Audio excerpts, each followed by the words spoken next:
So we're learning more and more about Thomas Matthew Crooks, the kid from Pennsylvania who took some shots at Donald Trump. And it's not the information that MAGA wanted to hear. You know, folks, I got to be honest with you. I kind of felt bad because I was relieved when they said that the kid was a registered Republican. And that really shouldn't be a reason to feel relief because that really shouldn't matter at the end of the day. But the reason why it mattered to me and the reason why I did feel a sense of relief is because MAGA and their hateful rhetoric has just been so over the top ever since Trump came down the escalator that I feared if this was to be a gay or a trans person or an immigrant or a person of color, that MAGA's wrath would be even worse. And so I feel like that this may have calmed them just a little bit, even though I'm sure there are still those out there who are crying conspiracy theory and thinking that this is some sort of left-wing plant. But nothing about MAGA makes sense to me. I have saw some of the most ridiculous responses to all of this, and some of the most ridiculous conspiracy theories coming from the right and the left too. I saw people trying to paint this as a staged event, and to those people, I say this: you have the burden of proof. If you want to say that that whole thing was staged, then you're the one that has to come with the proof. And until you can, then you're no different than those on the right who you criticize for their conspiracy theories. And to the ones on the right that think this is some sort of Joe Biden plant, and you think because this kid donated $15 to a Democratic organization once when he was 17, that Joe Biden reached out and got him to do this, you're crazy. I mean, that's absolutely insane that anyone would think that, because if the Supreme Court granted immunity to presidents for official acts, and they actually argued, does this include assassinating a political opponent? And Trump's team said yes. So by their own standards, Biden could have made that order and it would have been an official act. So why wouldn't he just, make it an official act instead of calling upon a disgruntled 20-year-old kid? So I've just heard some of the most ridiculous theories coming from both the left and the right, and I think that needs to stop. But I think that we do need to pay close attention at when these things happen, which side of the aisle does it always seem to fall on? We were sitting back waiting to hear about it being some crazed liberal, but instead he was a registered Republican, and now reports are saying that there were Trump signs in their yard before all this happened. Take a look. Dressed in plain clothes, as well as FBI agents, approach this house. That's where the family of Thomas Crooks lives, which is right here on Milford Drive. Then we started to see those agents going door to door, canvassing the neighborhood and speaking with people who live here. They're trying to get answers to the many questions that still remain. Crooks's motive is still unclear. Records show he is a registered Republican, and neighbors today told us that they've actually seen Trump signs outside of the home over the course of the last few years. Kelly Little had few answers for the FBI and just as many questions herself. She said until recently there were pro-Trump signs in the Crooks' front yard. There absolutely was MAGA supporting things for a while. Now, I know that's not the information that MAGA wanted to hear, and I know they're going to cry conspiracy theory and say that this is some sort of left-wing plant. I don't even really want to argue against that anymore because I feel like it's a total waste of time trying to argue with those people on things like that. But you would think, as we headed into the Republican National Convention with everyone talking about, hey, let's turn down the temperature just a little bit, you would think that that's what they would want to do. But instead, the governor of West Virginia, Jim Justice, goes out on stage and says into a live microphone that if Donald Trump doesn't win come November, they need to become unhinged. He really said it. Take a look. To every single thing that's going on in this great country today is one thing.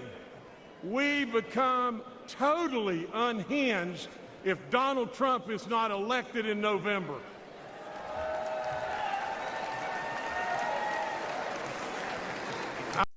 So you would think there would be somebody out there that might say, whoa, hold on a minute, Jim. You might not should have said that, because the left has came out and they've condemned political violence. They've sent their well wishes to Donald Trump. And now you're going to go out there and tell him that we're going to become more unhinged if he loses.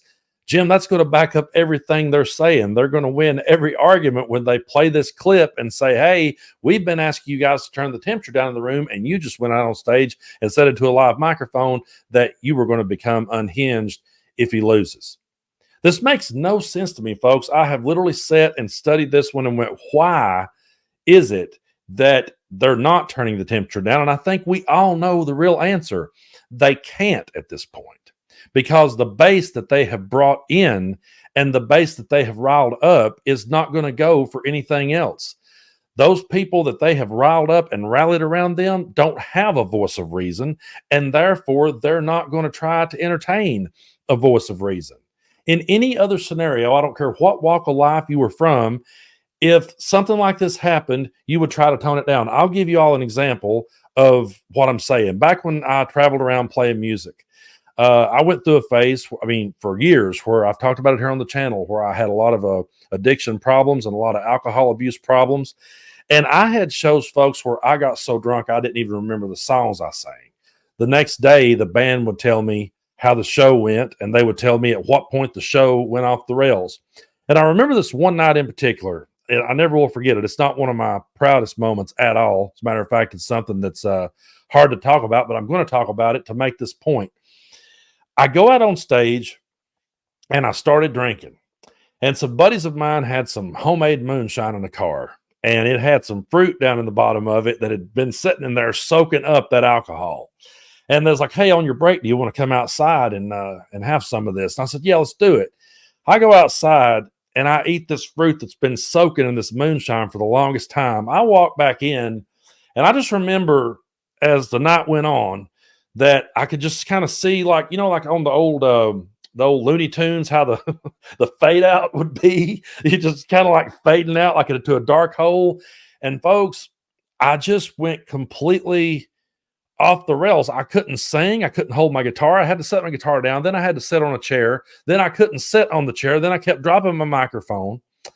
And the owner took me to the side the next day, the owner of the establishment. He waits till I come back the next day. He's a really good friend of mine, but he just had to shoot straight with me. And I never will forget, he took me out behind the bar. And for a minute, I thought he might, I thought he may be taking me out here for a different reason. But we get out back, and he looked at me and he said, buddy, I really hate to tell you this. He said, but last night you made a complete and total fool of yourself. He said, the only thing that saved it is that we didn't have a very big crowd in here to start with. He said, but tonight there's going to be a lot of people in here. And if you were to act that way in front of this audience tonight, the way you did last night, I'll have to fire you. You'll never be able to play here again if you ever pull a stunt like that again. And I said, okay, I understand, sir. I'm really sorry. He said, don't apologize to me. Just go out there and make sure it don't happen again. I said, okay. And guess what I did? I went out there to a packed room. He was right. It filled up. I was like, oh, crap, here we go. And I sipped on just a few beers all night long and stood there and put my best foot forward, because that's what reasonable people do to bounce back from the fact that you've made a complete fool out of yourself. So somebody, I wish that my friend was still alive, to take MAGA out behind the bar and say, hey, listen, for the last 8 years, you guys have made total fools out of yourself. Could you please rein it in? And when you get out there, could you please try to act like that you're going to have some sort of peace or some sort of unity, instead of going out there and telling them you're going to become more unhinged? It's one of the most ridiculous times we've ever lived in, but we all know the only reason why they will continue to double down with this kind of rhetoric is because that's what works with their base. That is the base that they've got riled, and now they're to the point they can't let them go. They pull these people in, and these people are easy to grift and easy to con. They can sell them anything. So I'm surprised that they've not already came up with some sort of piercing to go in ears. I'm sure it's coming. They realize that these people will buy anything, so they're just going to keep pushing it. And the sad part is there are unhinged people out there listening to this stuff. There are unhinged people out there that's hanging on every word. And that's why we keep telling them to turn the temperature down in the room. But they ain't going to listen to us, folks, because they do not have it in them to do so.